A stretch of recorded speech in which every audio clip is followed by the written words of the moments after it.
Now for race number 3, and once again Kerrick Industrial Equipment giving out a great award here today, Jeff. Yeah, it certainly is. It's a beautiful vacuum cleaner, and we gave it this weekend to Tony Riccadello's father, Basil Riccadello. 20 years he's been coming across from Western Australia to the eastern states to race sports sedans. I think that's a magnificent achievement, and Kerrick have awarded that this weekend with a beautiful vacuum cleaner. Away we go, racing now, and Randle to lead away.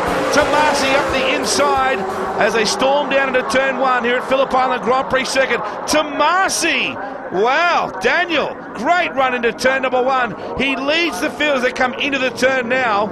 In behind him is Randle, in third is Hossack. And Riccadello's the next one through. A lot drier weather this time, no rain there to speak of, just a little bit of damp circuit. And Des Wall did have windscreen fogging problems that we were alluding to before. That's why he was so far back in the field this time. But look at Riccadello, he wants to improve on his points, and he's going to have a look up the inside. Randle's having a look on the inside as well. But 4 at the moment, all very, very close. And Tomasi's got it sideways, big time. Tomasi got loose, they make the way, there's a huge crash.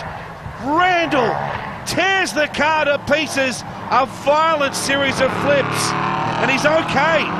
He's in fact, getting straight out of the car and not happy to be anywhere near the wreck, and who could blame him? Tomasi running up to see if he's okay, and Randle pegs the helmet at him.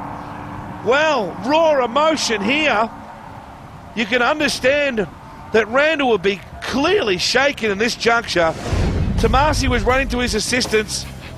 What a moment, Jeff. Yeah, now we'll just look at this. Tomasi gets it a little bit sideways, picks up the dirt on the outside, then the car jacks sideways. That's what's happened. The car's jumped sideways in the wet conditions. This has flipped Dean Randle over. Now you can see the strength of the sports sedan. All the bits are falling off it, but look at the strength of the roll cage. Not a mark on the roll cage, and luckily Dean is okay. Now a lot of this throwing the helmet at that will be frustration and adrenaline built absolutely. Up. But he'll be very frustrated. You can see Daniel's car just gets a little bit sideways, goes off the circuit, and he actually picks the power back up, but then all of a sudden it jumps to the right, and you can see, and just picks the wheel up, the back wheel of the SAAB, throws it over, and there was a slight touch too, I think, with the Hossack car on the inside, but the body just comes off the car as it does a barrel roll and a couple of flips, as you can see. Now a lot of the corners broken on the car, lands very, very, very heavily, and you'd also see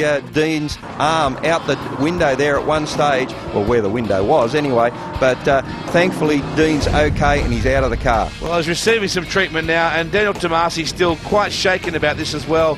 Dean Randle, just raw emotion spilling over. His pride and joy is nothing but a crumpled ruin here at Phillip Island Raceway.